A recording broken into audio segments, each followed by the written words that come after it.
Terima kasih pemirsa, Anda masih bersama kami dalam Kominfo Newsroom. Pemirsa, paham radikalisme, terorisme dengan mudah menyebar dan mengintai masyarakat, terutama pada generasi muda yang seringkali menjadi korban propaganda radikalisme dan terorisme. Generasi muda yang terpapar radikalisme, terorisme ini ibarat bom waktu yang dapat meledak kapan saja dan berpotensi merusak persatuan dan kesatuan bangsa. Pemaparan ideologi radikalisme dan terorisme ini harus ditepis dan juga dihilangkan dari tatanan sosial masyarakat demi kehidupan bernegara yang aman dan juga damai. Kemudian bagaimana cara mengurangi atau menghindari dari terpaparan terorisme dan juga ekstremisme? Kita akan membahasnya hari ini bersama dengan Brigjen Pol Ahmad Nur Wahid selaku Direktur Pencegahan BNPT. Assalamualaikum Pak Nur Wahid. Waalaikumsalam warahmatullahi wabarakatuh. Baik, salam sehat untuk kita semua. Salam sehat untuk kita semua. Pak Nur Wahid, mengenai pencegahan paham radikalisme dan juga terorisme. Pola cuci otak atau doktrin terorisme ini kan kemudian berbeda dengan tahun 2000 sebelumnya, begitu ya. Kini para pelaku memaksimalkan aktivitas melalui daring untuk merekrut dan menyebarkan propaganda. Kemudian bagaimana pencegahan radikalisme di media sosial? Apakah hanya dengan menutup konten-konten bermuatan radikalisme ini dapat dikatakan cukup? Bagaimana, Pak? Yang harus dipahami, radikalisme itu kan paham yang menjiwai semua aksi terorisme, sehingga dapat dikatakan bahwa semua terorisme itu dijiwai atau dilandasi oleh paham radikal atau radikalisme. Namun demikian, meskipun semua terorisme itu dijiwai oleh paham radikal atau radikalisme, tetapi tidak semua mereka yang terpapar paham radikal otomatis akan menjadi terorisme. Akar radikalisme dan terorisme itu adalah ideologi, ya. Ideologi yang dibangun di atas manipulasi dan distorsi agama. Sehingga para ulama yang tergabung dalam konferensi internasional di Kairo, Mesir beberapa tahun yang lalu mendefinisikan ideologi ini ataupun radikalisme atau ekstremisme dalam terminologi internasional adalah paham atau ideologi yang dibangun di atas manipulasi dan distorsi agama. Ini virus, yaitu virus ideologi yang berpotensi memapar pada setiap individu manusia. Tidak melihat suku, ras, agama, tidak melihat profesi, bahkan tidak melihat kadar intelektualitas seseorang, ya. Dan tidak ada kaitannya radikalisme dan terorisme atau sering disingkat radikal terorisme dengan agama apapun. Karena tidak ada satupun agama yang membenarkannya, tetapi memang ini terkait dengan pemahaman dan cara beragama yang salah dan menyimpang dari oknum umat beragama. Dan biasanya ini didominasi oleh umat beragama yang menjadi mayoritas di suatu wilayah atau di suatu negara. Kebetulan di Indonesia itu mayoritas Muslim penduduknya, sehingga dominasi terkait dengan radikalisme dan terorisme itu lebih dominan oleh oknum-oknum yang beragama Islam. Nah, penularan ataupun proses radikalisasi, ya, ini dilakukan oleh kelompok radikal tidak hanya menggunakan media sosial, ya, tetapi juga secara langsung, bisa orang per orang, bisa door to door, dan berbagai macam cara. Tapi yang jelas, terorisme ini bukan tujuan. Terorisme itu hanya salah satu cara atau metode untuk propaganda ataupun agendanya. Karena radikal terorisme ini sejatinya adalah gerakan politik kekuasaan dengan memanipulasi, mendistorsi, dan mempolitisasi agama untuk kepentingan pengambil alihan kekuasaan yang endingnya ingin mengganti ideologi negara Pancasila dengan ideologi transnasional. Dalam konteks ini adalah ideologi khilafah. ingin mengganti sistem negara dengan sistem agama menurut versi mereka. Nah, sehingga meskipun Undang-Undang Nomor 5 tahun 2018 ini, yaitu tentang tindak pidana terorisme, sudah mengatur atau mengamanahkan tindakan yang namanya preventive justice, yaitu melakukan tindakan untuk selanjutnya diproses hukum terhadap mereka dengan menangkap, menindak sebelum melakukan aksi teror. Tetapi undang-undang ini belum bisa menjerat aspek ideologinya atau paham radikalismenya. Ya. Artinya apa? Artinya sudah bisa dilakukan untuk tindakan preventive justice, tetapi belum bisa untuk tindakan preemptive justice. Nah, sehingga undang-undang tersebut mengamanahkan kepada kita, terutama BNPT sebagai lembaga non-kementerian di bawah presiden atau di bawah pemerintah yang bertugas merumuskan kebijakan, kemudian mengimplementasikan dan mengkoordinasikan segenap kementerian lembaga terkait ataupun segenap elemen masyarakat bangsa dan negara, melakukan strategi penanggulangan dari hulu sampai hilir secara holistik. Hilirnya melalui law enforcement yang dilakukan oleh Densus 88 Anti Teror Polri sebagai eksekutor dalam penegakan hukum di bidang tindak pidana terorisme di bawah koordinasi BNPT. Kemudian hulunya adalah soft approach, yaitu pencegahan yang dilakukan dengan melalui 3 strategi. Strategi yang pertama adalah kesiapsiagaan nasional, di mana kesiapsiagaan nasional ini tidak hanya kesiapsiagaan pasukan, kesiapsiagaan manajemen, anggaran, dan lain sebagainya, tetapi juga kesiapsiagaan ideologi. Karena akar masalah daripada radikalisme dan terorisme ini adalah ideologi. Maka berarti Pak, akar dari radikalisme ini merupakan ideologi yang merupakan tadi yang dibangun atas manipulasi dan juga distorsi agama, namun tidak mengenal begitu ya agama apapun itu. Kemudian ini untuk mengambil alih suatu kepentingan, dan terorisme ini bukan tujuan dan melainkan ini hanya propaganda mengenai agenda tertentu. Kemudian Pak Nur Wahid, ini masih mengenai lahan penyebaran radikalisme selain melalui media sosial, begitu Pak. Perguruan tinggi ini juga disebut-sebut sebagai lahan subur dalam penyebaran paham radikalisme. Apa cikal bakal dari pemahaman radikalisme yang merebak di perguruan tinggi? Kemudian apa yang dilakukan oleh BNPT untuk menekan paham radikalisme di dalam area perguruan tinggi tersebut? Yang pertama, kenapa perguruan tinggi anak-anak muda yang disasar? Pertama, karena generasi muda yang terdiri dari generasi Z antara umur 14 sampai 19 tahun dan generasi milenial antara umur 20 sampai 39 tahun ini menjadi sasaran utama kelompok radikal. Pertama, karena mereka masih muda, kontrol emosionalnya masih tumbuh dan berkembang, masih senang mencari tantangan, masih senang mencari hal-hal yang baru, ya. Kemudian mereka juga dipersiapkan karena memiliki long term atau masa yang panjang, ya, yang akan dipersiapkan jikalau agenda besar mereka nantinya untuk mengambil alih kekuasaan itu bisa terrealisasi. Nah, ini data memang juga menunjukkan hal tersebut. Kemudian apa yang dilakukan oleh BNPT? Kami menerapkan kebijakan yang namanya kebijakan pentahelik. Kebijakan pentahelik ini kebijakan dengan melibatkan multi pihak. Pihak yang pertama adalah pihak pemerintah, yaitu kementerian lembaga terkait maupun Pemda. Pihak yang kedua adalah pihak komunitas atau masyarakat, yaitu komunitas-komunitas yang ada di masyarakat, bisa ormas keagamaan, ormas pemuda, kemudian komunitas seni dan budaya, dan semua komunitas yang ada di masyarakat.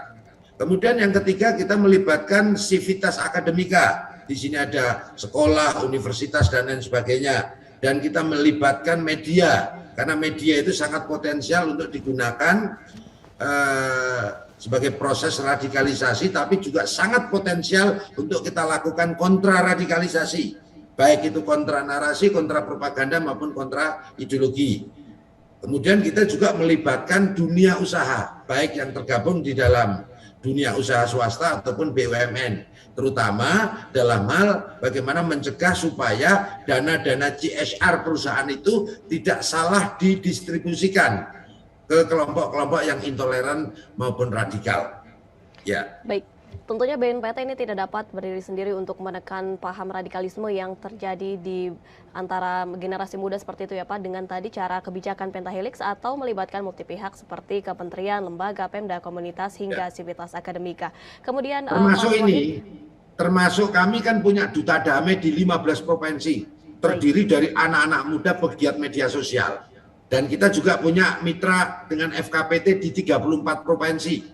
Ya, Forum Koordinasi Pencegahan Terorisme, di mana forum tersebut setiap tahun menyelenggarakan 5 event kegiatan, baik kegiatan di bidang agama, sosial, budaya, kegiatan di bidang pemuda dan pendidikan, kegiatan di bidang pemberdayaan perempuan dan anak, kegiatan di bidang media maupun riset dan penelitian. Karena data yang diharapkan oleh RPJMN, ya, Rencana Pembangunan Jangka Menengah Nasional, harus data yang berdasarkan hasil riset ataupun data-data ilmiah. Maka kami pun di FKPT ada lembaga risetnya. Ya. Baik Pak Nur Wahid, kemudian bagaimana agar kemitraan dari BNPT ini kemudian juga masyarakat di luar sana ini dapat mengerti begitu, bagaimana kira-kira ciri-ciri dari masyarakat yang mulai terpapar radikalisme, dan apakah benar kemiskinan ini menjadi salah satu penyebab mudahnya masyarakat terpapar radikalisme? Kemiskinan, kebodohan, ketidakadilan, kebencian, dendam, politisasi agama bukan akar, tetapi itu adalah faktor korelatif yang memicu munculnya radikal terorisme. Akarnya tetap ideologi, yaitu ideologi radikal, ideologi yang dibangun di atas manipulasi dan distorsi agama, ya. Tetapi faktor korelatif yang memicunya adalah, yang paling dominan adalah politisasi agama. Kemudian faktor kebencian dan dendam, faktor kemiskinan, faktor kebodohan, faktor perasaan atau rasa ketidakadilan, dan lain sebagainya. Termasuk ada faktor-faktor polis hasad, misalnya lingkungan yang radikal, kemudian komunitas keagamaan ataupun pengajian yang radikal, kemudian lingkungan ataupun konten-konten di dunia maya, ya, yang didominasi oleh konten-konten yang intoleran dan radikal, dan lain sebagainya, termasuk donatur yang mendonasi atau membiayai aktivitas radikalisme dan terorisme. Itu yang pertama. Yang kedua, apa ciri dan indikasi seseorang yang terpapar paham radikal? Yang pertama, seseorang atau kelompok orang atau oknum penceramah, ya, yang intoleran dan radikal itu, satu, mereka sudah anti Pancasila dan cenderung pro ideologi transnasional seperti ideologi khilafah, ya, dan lain sebagainya. Dan yang kedua, mereka berpaham takfiri dengan mengkafirkan terhadap orang lain yang berbeda, baik itu beda agama maupun sesama agama, tapi juga dikafir-kafirkan hanya karena beda paham dan beda kelompok. Termasuk mengkafirkan negara ini karena dianggap masih negara togut karena belum menerapkan hukum agama menurut versi mereka.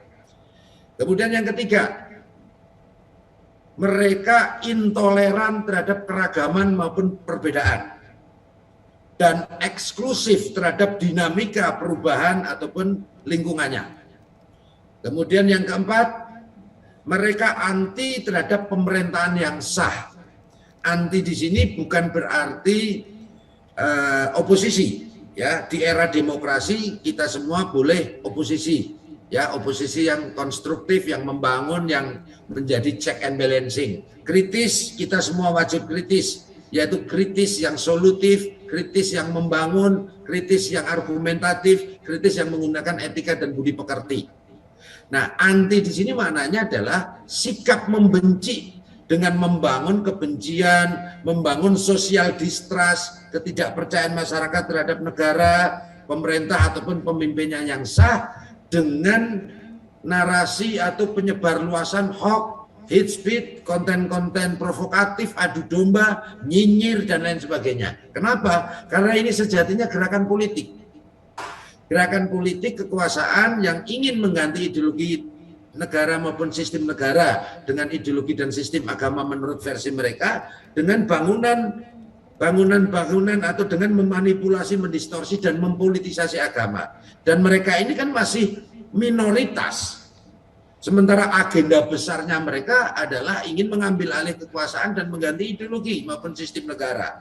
Maka mereka kecenderungan melakukan strategi chaos atau adu domba, membuat konflik dengan membangun narasi-narasi ataupun adu domba di antara anak bangsa dengan membangun paradigma intoleransi, isu-isu sara, termasuk isu-isu Islamofobia. Nah, ini dilakukan oleh kelompok radikal. Kemudian yang kelima, biasanya mereka anti budaya dan anti kearifan lokal keagamaan. Anti di sini maknanya bukan berarti tidak melakukan. Seseorang mungkin tidak suka musik, tidak bermusik, nggak apa-apa. Seseorang mungkin tidak melakukan kenduri ataupun maulid Nabi atau memperingati Isra Mi'raj, tidak apa-apa. Tapi tidak anti. Anti di sini maknanya sikap membenci dengan menjustifikasi bid'ah, sesat, haram, syirik, kafir dan lain sebagainya terhadap mereka yang melakukan budaya, tradisi, kearifan lokal keagamaan. Saya kira gitu. Baik, sehingga ciri-ciri dari masyarakat yang mulai terpapar radikalisme ini ialah dengan anti Pancasila ataupun ideologi yang mengganti menjadi ideologi khilafah seperti itu ya Pak ya. Kemudian terakhir Pak Nur Wahid, dapat dijelaskan secara singkat bagaimana pengawasan terhadap para ex-napiter ini meskipun sudah kembali ke kepahaman Pancasila begitu, namun bagi masyarakat sekitar ini memang tidak mudah untuk menerima kembali dari ex-napiter. Kemudian apa yang dilakukan oleh BNPB untuk mengedukasi masyarakat atas kehadiran ex-napiter ini di tengah masyarakat? Pemerintah melalui Undang-Undang Nomor 5 2018 yang breakdown-nya PP Nomor 77 tahun 2019 ya, mengamanahkan penanggulangan radikalisme dan terorisme itu secara holistik dari hulu sampai hilir. Hulunya adalah pencegahan, 3 strategi pencegahan yaitu kesiapsiagaan nasional, kontraradikalisasi yang berisi kontra narasi, kontra ideologi dan kontra propaganda, dan deradikalisasi. Tetapi deradikalisasi ini sebagai upaya untuk mengembalikan mereka yang terpapar paham radikal menjadi moderat, minimal terkurangi kadar keterpaparannya. Tetapi yang harus dicatat, deradikalisasi ini hanya diperuntukkan bagi mereka yang sudah menjadi tersangka, terdakwa, terpidana, narapidana, maupun mantan narapidana terorisme. Nah, bagi mereka yang sudah menjadi mantan narapidana terorisme, diberikan program sebagai kemitraan atau mitra deradikalisasi. Diberikan keterampilan, diberikan bantuan, termasuk BNPB melakukan kegiatan atau memberikan program yang namanya program KTN, Kawasan Terpadu Nusantara, di mana program ini dilakukan untuk membantu mitra-mitra derat atau ex-napiter di bidang ekonomi sekaligus di bidang sosialisasi ataupun hubungan sosial, di mana di dalam kawasan terpadu Nusantara tersebut terjadi 3 interaksi, yaitu interaksi ekonomi, interaksi ideologi, ya, sekaligus sebagai monitoring.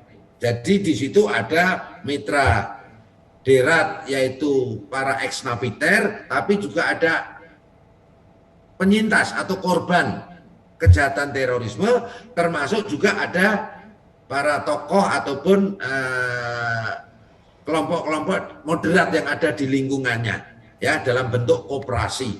Ya, kita bekerja sama dengan kementerian lembaga, Perhutani, BPN, Pemda dan lain sebagainya. Ya, saya kira gitu. Baik, usaha yang dilakukan oleh BNPB untuk menerima napiter di tengah masyarakat ialah dengan membuat kawasan terpadu Nusantara untuk membantu ex-napiter baik di bidang ekonomi maupun di bidang sosial. Terima kasih banyak Ya. Brigjen Pol Ahmad Ruwahid selaku Direktur Pencegahan BNPT yang telah bergabung bersama kami dalam tema Waspada Terpapar Paham Radikalisme dan Terorisme. Terima kasih banyak Pak Nur Wahid, salam sehat Terima selalu. kasih. Assalamualaikum, salam sehat untuk semuanya. Waalaikumsalam warahmatullahi wabarakatuh. Pemirsa, kami akan kembali dengan beragam informasi lainnya. Tetaplah bersama kami dalam Kominfo Newsroom.